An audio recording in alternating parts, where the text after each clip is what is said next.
Hi friends, ഇന്ന് Sunday ആയതുകൊണ്ട് നല്ല ജോലിയുള്ള ദിവസമായിരുന്നു ഇന്ന്. വീടൊക്കെ ക്ലീൻ ചെയ്യാനും എല്ലാത്തിനും പറ്റിയൊരു ദിവസം ഈ സൺഡേ ആണ്. അന്നാണ് എല്ലാത്തിനും സമയം കിട്ടുന്നത്. ബാക്കി ദിവസമൊക്കെ നമ്മൾ ജോലിക്കൊക്കെ പോകണമുണ്ട്. മിക്ക ആളുകളും ജോലിക്ക് പോകാനുള്ള കാര്യങ്ങളൊക്കെ ഇതൊക്കെ തന്നെയായിരിക്കും. ഞാൻ മാത്രമല്ല. പിന്നെ എല്ലാ ജോലിയൊക്കെ തീർന്ന് ക്ലീനിങ്ങും കാര്യങ്ങളൊക്കെ കഴിഞ്ഞ് ഉച്ചക്കേക്കുള്ള ലഞ്ചൊക്കെ റെഡി ആയതിനു ശേഷം ദാണ്ടെ ഒരാൾ ചിക്കനും മേടിച്ചുകൊണ്ട് വന്ന് പിന്നെ അത് ക്ലീൻ ചെയ്യാനും അതിനൊക്കെ വേണ്ടി അതിൻ്റെ ഇടയിൽ ഒത്തിരി സവാളയൊക്കെ ഇരുന്ന് അതൊക്കെ ഒന്ന് മുറിച്ച് റെഡിയാക്കി തരാൻ വേണ്ടി കുട്ടികളുടെ അടുത്താണ് ഹെൽപ്പ് ചോദിച്ചത്. അങ്ങനെ അവളെ കൊണ്ട് പറ്റുന്ന രീതിയിലൊക്കെ അവൾ സഹായിച്ച്. അത് കഴിഞ്ഞപ്പോൾ അവൾ ഫ്രിഡ്ജിൽ ഇത്തിരി മാതള നാരങ്ങയിരുന്നു. അങ്ങനെ അതൊക്കെ അവൾ ഒരു ഡബയ്ക്കകത്താക്കി എല്ലാം റെഡിയാക്കി വെക്കുകയായിരുന്നു. ഈ ഡബയ്ക്കകത്താക്കി വെക്കുന്ന എന്തിനെന്ന് വെച്ചാൽ അവൾ വൈകിട്ട് നമ്മൾ ഇന്നൊരു സ്ഥലം വരെ പോകുന്നുണ്ട്. അവിടെ കൊണ്ടുപോകാൻ വേണ്ടിയാണ് അവളത് റെഡിയാക്കുന്നത്. അത് എവിടെയാണെന്ന് ഞാൻ പിന്നെ പറഞ്ഞുതരാം. ഇവിടെ ഒരാൾ എഡിറ്റിങ് കാര്യങ്ങളൊക്കെ ആയിട്ട് ഇങ്ങനെ ഇരിക്കുകയായിരുന്നു. അങ്ങനെ അതൊക്കെ കഴിഞ്ഞ് വൈകിട്ടായി. അപ്പോൾ നമ്മളെല്ലാവരും റെഡിയാവാനുള്ള ഒരു തയ്യാറെടുപ്പിലായിരുന്നു. കുട്ടുവാണെങ്കിൽ ഇവിടെ ഒടുക്കത്തെ മേക്കപ്പിലാണ്. ഞാൻ വിളിക്കുമ്പോഴൊക്കെ തിരിഞ്ഞ് നോക്കുന്നുണ്ടെങ്കിലും അവൾ ആ മേക്കപ്പ് കണ്ടിന്യൂ ചെയ്തുകൊണ്ടിരുന്നു. അങ്ങനെ അതൊക്കെ കഴിഞ്ഞ് നമ്മളെല്ലാവരും റെഡിയായി. ഒരു 7 മണിയൊക്കെ ആയപ്പോൾ നമ്മൾ പുറപ്പെട്ട്. നമ്മൾ ഈ പോണത് എങ്ങോട്ടാണെന്ന് വെച്ച് കഴിഞ്ഞാൽ, എല്ലാവരും നല്ല അഭിപ്രായമുള്ളൊരു സിനിമ ഉണ്ട്, തുടരും. അങ്ങനെ അത് കാണാനുള്ള പോക്കിലാണ്. അപ്പോൾ കുട്ടു മാതള നാരങ്ങ റെഡിയാക്കി വെച്ച് ഇപ്പം എന്തിനാണ് നിങ്ങൾക്ക് ഏകദേശം മനസ്സിലായി കാണുമല്ലോ. തിയേറ്ററിൽ പോയിരുന്നു കഴിക്കാൻ വേണ്ടിയായിരുന്നു. അങ്ങനെ കഴിച്ചുകൊണ്ടെന്നാണ് പറയുന്നത് കേട്ടിട്ടുള്ളത്. പക്ഷേ എങ്കിൽ നമ്മൾ കൊച്ചല്ലേ.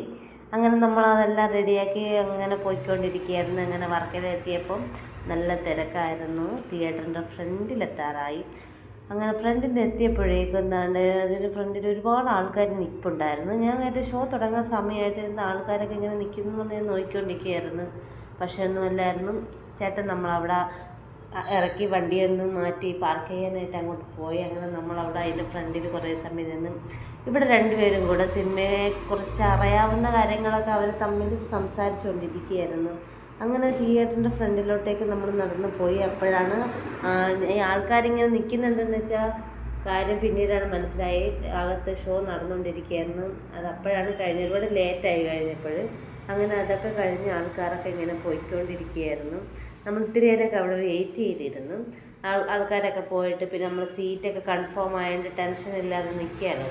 അങ്ങനെ ഇത്തിരി ഈ ആൾക്കാരൊക്കെ നിൽക്കുന്നത് അതിനു വേണ്ടിയാണ്. അങ്ങനെ അതൊക്കെ കഴിഞ്ഞ് ഷോ കഴിഞ്ഞ് ഇറങ്ങിയതിന് ശേഷം നമ്മൾ ഇത്തിരിയൊക്കെ അവിടെ വെയിറ്റ് ചെയ്ത് അതിന് ശേഷം നമ്മളും അകത്തോട്ട് കയറി. അറിയാവുന്ന ആളുകളെയൊക്കെ ഇത്തിരി നേരം കണ്ടവരെയൊക്കെ ആയിട്ട് സംസാരിച്ച് പിന്നീട് നമ്മൾ അകത്തോട്ട് കയറി. ഈ നമ്മൾ വീട്ടിൽ ഇരുന്ന് സിനിമ കാണുന്നതും തിയേറ്ററിൽ ചെന്ന് സിനിമ കാണുന്നതും രണ്ടാണ്. അതെല്ലാവർക്കും അറിയാം. അപ്പോൾ എനിക്കിഷ്ടമാണ്. ഞാൻ ഇപ്പോഴാണ് കല്യാണത്തിന് ശേഷമാണ് ഇങ്ങനെ ഒരുപാട് സിനിമയൊക്കെ ഇവിടെ വന്നിങ്ങനെ കാണുന്നത്. പണ്ടൊന്നും ഞാൻ അങ്ങനെ പോയി കണ്ടിട്ടൊന്നുമില്ല. ആകെ എൻ്റെ ഓർമ്മയിൽ ആ ഒരു സിനിമ അങ്ങനെ കണ്ടിട്ടുള്ളൂ. അങ്ങനെ നമ്മൾ ഈ തിയേറ്ററിലോട്ട് കയറി. എന്നെക്കൊണ്ട് പറ്റുന്ന രീതിയിലൊക്കെ ഞാൻ വീഡിയോ എടുക്കാൻ ശ്രമിക്കുന്നുണ്ടായിരുന്നു. നമുക്കൊരു സൈഡ് സീറ്റാണ് നമുക്ക് കിട്ടിയത്. അങ്ങനെ നമ്മൾ 4 പേരും സീറ്റിലോട്ടൊക്കെ അങ്ങ് ഇരുന്ന് അങ്ങനെ അവിടെ നിന്ന് ഇത്തിരി വീഡിയോസൊക്കെ എടുക്കാമെന്നും പറഞ്ഞ് ഇങ്ങനെ ഇതാക്കിക്കൊണ്ട് നിൽക്കുകയായിരുന്നു. അങ്ങനെ അച്ഛനും മക്കളൊക്കെ റെഡിയായി എല്ലാവരും സീറ്റിലിരുന്നു. അതിൻ്റെ ഇടയിലായിരുന്നു ഇത്തിരി വീഡിയോയിൽ നോക്കാൻ പറഞ്ഞ്. അങ്ങനെ അച്ഛനും മക്കളും കൂടെ ഇത്തിരി ഇങ്ങനെ ഓരോന്നും സംസാരിച്ചുകൊണ്ടിരിക്കുകയായിരുന്നു. അതിൻ്റെ ഇടയിൽ ഞാൻ വീഡിയോ എടുത്ത്. പിന്നീട് ആ ലൈറ്റൊക്കെ അങ്ങ് ഓഫായി. പിന്നെ ഒന്നും കാണാൻ വയ്യായിരുന്നു. അങ്ങനെ നമ്മൾ സിനിമ കണ്ട് ഇച്ചിരി ഫോട്ടോസും കാര്യങ്ങളൊക്കെ അവിടെ നിന്ന് എടുത്ത് പോപ്കോണും ഐസ്ക്രീമും ഒക്കെ വാങ്ങിച്ച് കഴിച്ച്. അങ്ങനെ ഇതായിരുന്നു നമ്മുടെ വീഡിയോ. ഇഷ്ടപ്പെട്ടെങ്കിൽ ലൈക്ക് ചെയ്യുക, ഷെയർ ചെയ്യുക, സബ്സ്ക്രൈബ് ചെയ്യുക. ബൈ.